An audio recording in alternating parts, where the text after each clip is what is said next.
Good morning. Myself, Dr. Rajesh Kumar, Department of Zoology, SPC Government College, Ajmer.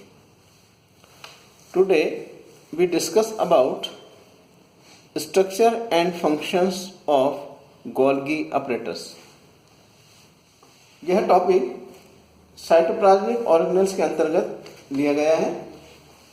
The topic structure and functions of Golgi body may be completed by some points.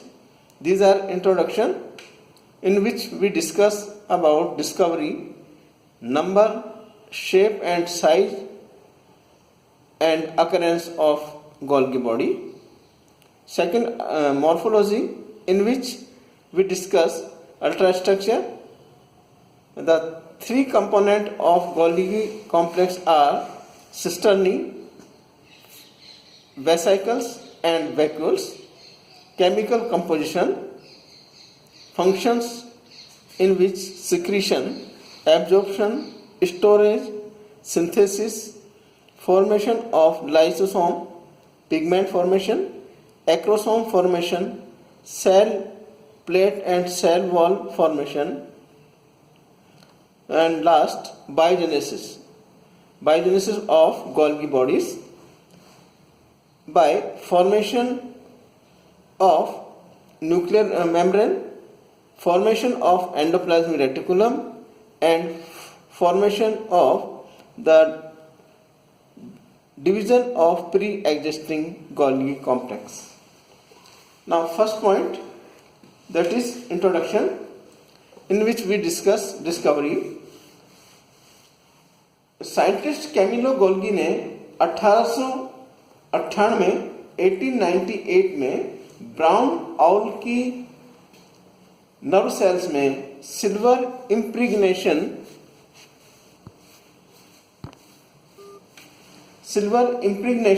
Method द्वारा cytoplasm में network like structures को apparato reticular इंटरनोम नाम दिया. बाद में Camillo Golgi के नाम पर ही इसका नामकरण रखा गया. नंबर, सामान्यतः सेल में गोल्गी कॉम्प्लेक्स एक बड़ी स्ट्रक्चर होती है, किंतु liver cells, nerve cells and some plant cells में इनकी संख्या अधिक होती है. लिवर सेल्स में यह प्रत्येक सेल में 50 नंबर तक हो सकती है. Now size, shape and position.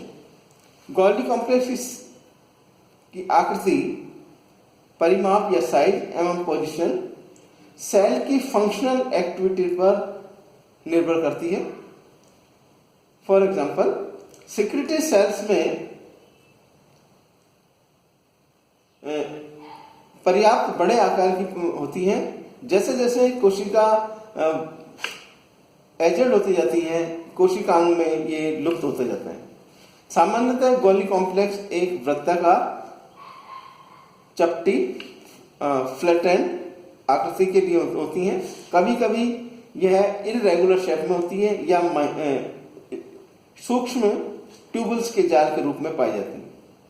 Glandular और सिक्रेटरी सेल्स में Golgi complex nucleus and secretory pole के मध्य स्थित होती है.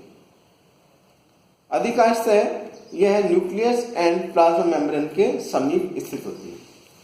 नाउ अकरेंस, प्राप्ति स्थल.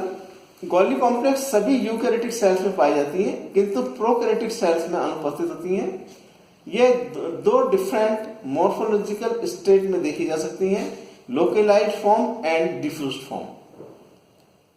पैनक्रियास, थायराइड सेल्स में गोल्गी बॉडीज लोकेलाइज्ड फॉर्म्स में होती हैं, जबकि वर्टिब्रेट्स की नर्व्स एंड लिवर सेल्स में और मैक्सिमम प्लांट सेल्स में गोल्गी कॉम्प्लेक्स एंडोप्लाज्मिक रेटिकुलम के साथ साथ साइटोप्लाज्म में स्कैटर्ड अवस्था में दिखाई देती है. प्लांट सेल्स में इन्हें डिक्टोसैम के नाम से जाना जाता है. Now morphology, in which we discuss about ultrastructure. Electron microscope के द्वारा गोल्गी कॉम्प्लेक्स में 3 कंपोनेंट्स पाए जाते हैं, cisternae, vesicles and vacuoles. Cisternae और we can say flattened sac, चपटे कोश या थैले। Cisternae long membranous tubular structures हैं जो पैरेलल रोज में या चट्टों के रूप में अर्थात स्टॉक के रूप में व्यवस्थित होती हैं। एक गोल्गी कॉम्प्लेक्स में इन सिस्टर्नी या ट्यूबल्स की संख्या 3 to 7 हो सकती है। गोल्गी कॉम्प्लेक्स में सिस्टर्नी के ग्रुप स्टॉक को डिक्टियोसोम कहते हैं।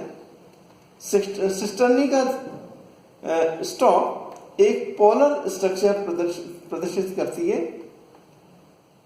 सिस्टर्नी एक डिस्क की भांति कार्य करती है एवं सभी सिस्टर्नी इस प्रकार से व्यवस्थित होती है कि इनकी एक सतह कॉन्वेक्स एंड दूसरी सतह कॉनकेव होती है। इसकी एंडोप्लाज्मिक रेटिकुलम या न्यूक्लियस वाले पार्ट को समीपस्थ सतह कॉन्वेक्स कहलाती है और इसे सिस फेज कहा जाता है। इसके विपरीत डिस्टेंस पर कॉनकेव स्ट्रक्चर पाए जाते हैं जो प्लाज्मा मेम्ब्रेन के सम्मुख स्थित होती है। इसे ट्रांसफेज या मैच्योरिंग फेज कहते हैं। यह पोलरिटी गोल्गी कॉम्प्लेक्स की सिस ट्रांस एक्सिस कहलाती है। सिस फेज का कैरेक्टर ट्रांजिशनल वेसिकल्स होते हैं जो कि एंडोप्लाज्मिक रेटिकुलम से ब्लेब्स द्वारा निर्मित होते हैं। ये आपस में संयुक्त होकर गोल्गी सिस्टर्नी का निर्माण करते हैं। ट्रांसफेज से संबंधित कुछ सिक्रेटरी वेसिकल्स सिक्रेटरी वेसिकल का निर्माण बाहर वाली सिस्टर्नी द्वारा होता है। गोल्गी सिस्टर्नी की मेम्ब्रेन स्मूथ होती है क्योंकि इनके ऊपर राइबोसोम्स अनुपस्थित होते हैं। सिस्टर्नी के मध्य कुछ ट्यूबल्स पाई जाती हैं जिन्हें इंटरसिस्टर्नल ट्यूबल्स के नाम से जाना जाता है। Now second, clusters of minute vesicles, सूक्ष्म आशय। गोल्गी कॉम्प्लेक्स में 50 नैनोमीटर टू 60 नैनोमीटर के स्मॉल वेसिकल्स उपस्थित होते हैं। For example secretory vesicle cisternae से बडिंग द्वारा निर्मित होती है। Now third, large clear vacuoles. उन सेल्स में जिनका संबंध सिक्रेटरी पदार्थों को निर्मुक्त करना होता है उनमें ये अधिक संख्या में पाई जाती है। इनका डायमीटर 1000 नैनोमीटर तक होता है। ये गोल्गी सिस्टर्नी की ट्रांसफेज पर स्पष्ट रूप से दिखाई देती है। इन मेम्ब्रेनस स्ट्रक्चर्स में कंडेंसिंग वैक्यूल्स होती हैं जिनमें सिक्रेटरी मटेरियल अपने सेपरेट कंडेंस स्टेज में पाया जाता है। Now third, chemical composition of Golgi complex. Golgi complex का रासायनिक संगठन endoplasmic reticulum and plasma membrane के मध्य की अवस्था में होता है। इसमें 60% प्रोटीन एंड 40% लिपिड्स पाए जाते हैं। एंडोप्लाज्मिक रेटिकुलम की तुलना में गोल्गी कॉम्प्लेक्स में प्रोटीन की मात्रा कुछ कम होती है। रैट के लीवर गोल्गी कॉम्प्लेक्स के फॉस्फोलिपिड में मुख्यतः फॉस्फेटाइडिल कोलिन अधिक पाया जाता है, जबकि प्लांट सेल्स की गोल्गी कॉम्प्लेक्स में फॉस्फेटाइडिल एसिड एवं फॉस्फेटाइडिल ग्लिसरॉल अधिक पाया जाता है। एंडोप्लाज्मिक रेटिकुलम की तुलना में गोल्गी कॉम्प्लेक्स में कोलेस्ट्रॉल एवं स्फिंगोमाइलिन पर्याप्त अधिक तथा अनसैचुरेटेड फैट अम्ल कम प्रतिशत में पाए जाते हैं। इस कारण यह प्लाज्मा मेम्ब्रेन के अधिक समीप होती है। प्लांट्स एंड एनिमल सेल्स में carbohydrate component glucose, galactose, mannose and fucose पाए जाते हैं, किंतु प्लांट सेल्स में xylose and arabinose pentose sugar उपस्थित होती है। साइलिक एसिड की मात्रा एनिमल सेल्स की गोल्गी कॉम्प्लेक्स की मेम्ब्रेन्स में पर्याप्त अधिक होती है। गोल्गी कॉम्प्लेक्स में कुछ एंजाइम्स पाए जाते हैं जिनमें थाइमीन पायरोफॉस्फेटेज या nucleoside diphosphatase, fifth nucleotidase and glycosyl transferase उपस्थित होते हैं। एंडोप्लाज्मिक रेटिकुलम के समान ही गोल्गी कॉम्प्लेक्स की मेम्ब्रेन में दो electron transport chain NADH cytochrome B reductase and NADH cytochrome C reductase पाई जाती है। Now functions of endoplasmic reticulum.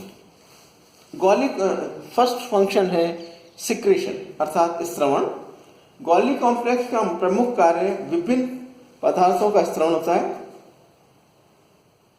इसमें डिफरेंट मटेरियल्स का सेल द्वारा स्त्रवण, लाइसोसोम एवं परऑक्सीसोम में उपस्थित एंजाइम्स का स्त्रवण एवं प्लाज्मा मेम्ब्रेन में पाए जाने वाले प्रोटीन्स का स्त्रवण सम्मिलित होते हैं। जैसा कि चित्र में दिखाया गया है, सेल सिक्रेशन में गोल्गी कॉम्प्लेक्स प्रमुख भूमिका अदा करती है। फॉर एग्जाम्पल,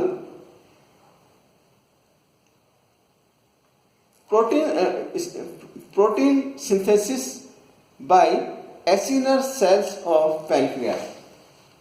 साइंटिस्ट कोरो एंड पेलेट ने 1964 में बताया कि ऑटो रेडियोग्राफी के अध्ययन द्वारा यह बताया कि रफ एंडोप्लाज्मिक रेटिकुलम पर उपस्थित राइबोसोम्स में प्रोटीन का संश्लेषण होता है। ये प्रोटीन एंडोप्लाज्मिक रेटिकुलम के अंदर प्रवेश कर जाते हैं, जहां से ट्रांजिशनल वेसाइकल्स में भर दिए जाते हैं। ट्रांजिशनल वेसाइकल गोल्गी कॉम्प्लेक्स के ट्रांसफेज से संयुक्त हो जाते हैं तथा इसमें उपस्थित प्रोटीन गोल्गी सिस्टर्नी में प्रवेश कर जाती है। ये प्रोटीन एक सिस्टर्नी से दूसरे में होते हुए गोल्गी कॉम्प्लेक्स की मैच्योरेशन फेज पर उपस्थित कंडेंसिंग वैक्यूल्स में एकत्रित हो जाते हैं, जहां पर प्रोटीन का कंसंट्रेशन होता है या सांद्रण होता है। सिक्रेटरी वेसाइकल्स में परिणाम स्वरूप सिक्रेटरी वेसाइकल्स में परिवर्तित हो जाते हैं, जिन्हें जाइमोजन ग्रेन्यूल्स के नाम से जाना जाता है। अंत में सिक्रेटरी वेसाइकल प्लाज्मा मेम्ब्रेन से संयुक्त होकर एक्सोसाइटोसिस क्रिया द्वारा जाइमोजन को मुक्त कर देता है। Now second, absorption. Golgi body iron, copper, gold आदि मटेरियल्स का अवशोषण करती है। Now storage. गोल्गी बॉडी कई पदार्थों को जैसे फैट, एंजाइम्स आदि को अपने में संग्रह करती है। Now concentration of compounds. Golgi body cells में अन्य जगह बने पदार्थों का सांद्रण करती है, जैसे yolk, lipids, bile compounds, hormones and enzymes. Now carbohydrate synthesis. Golgi body simple carbohydrate से कई प्रकार के कॉम्प्लेक्स कार्बोहाइड्रेट्स का कोशिका के जैविक कार्यों के लिए संश्लेषण करती है। नाउ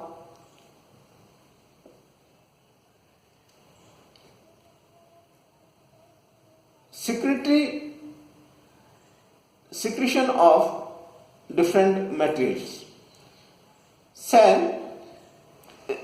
सेल सिक्रेशन की फैक्ट्री गोल्गी कॉम्प्लेक्स का नाम दिया जाता है। अर्थात गोल्गी बॉडी को हम सेल सिक्रेशन फैक्ट्री भी कह सकते हैं, जहां कई प्रकार के सिक्रेटरी मटेरियल जैसे ग्लाइकोप्रोटीन्स, हार्मोन्स, म्यूकस, एल्बुमिन आदि का संश्लेषण होता है। साइंटिस्ट ब्राउन के अनुसार गोल्गी बॉडी एंजाइम्स के निर्माण में तथा काउड्री के अनुसार एंडोप्लाज्मिक ग्लैंड से हार्मोन्स उत्पादन के लिए मुख्य साइट होता है। Now formation of lysosome. Primary lysosome and secretory vesicles Golgi complex की मेम्ब्रेन द्वारा ही निर्मित होते हैं। सेल वॉल के लिए आवश्यक पैक्टिन एंड हेमीसेलुलोज पदार्थों का स्त्रावण गोल्गी कॉम्प्लेक्स द्वारा निर्मित होता है, किया जाता है।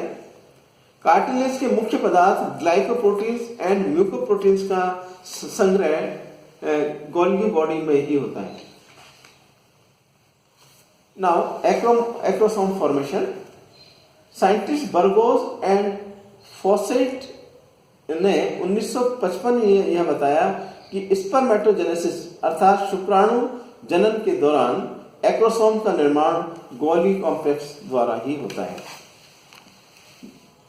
Then last, biogenesis of Golgi complex. Golgi complex के बायोजेनेसिस के लिए 3 थ्योरी दी जाती है। From nuclear membrane, scientist Brauch के अनुसार आउटर न्यूक्लियर मेम्ब्रेन से अनेक वेसिकल उत्पन्न होते हैं जो फ्यूज होकर गोल्गी कॉम्प्लेक्स की निर्माणकारी सतह पर सिस्टर्नी का निर्माण करते हैं। Second, from the division of pre existing Golgi bodies. Cell division के समय गोल्गी कॉम्प्लेक्स की संख्या में वृद्धि होती है एंड डॉटर सेल्स में इनकी संख्याएं डिवीजन से पूर्व जनक और पेरेंट गोल्गी के समान हो जाती है। And last, from endoplasmic reticulum. Scientist Novikov and एस्नर के अनुरूप गोल्गी कॉम्प्लेक्स का ओरिजिन एंडोप्लाज्मिक रेटिकुलम द्वारा होता है। सर्वप्रथम स्पेसिफिक एंजाइम्स के निर्माण के उपरांत रफ एंडोप्लाज्मिक रेटिकुलम से राइबोसोम पृथक हो जाते हैं और स्मूथ एंडोप्लाज्मिक रेटिकुलम में परिवर्तित हो जाते हैं। स्मूथ एंडोप्लाज्मिक रेटिकुलम के निर्माणकारी सतह पर ये वेसिकल्स एक दूसरे से संघनित होकर नए सिस्टर्नी का निर्माण करते हैं। धन्यवाद।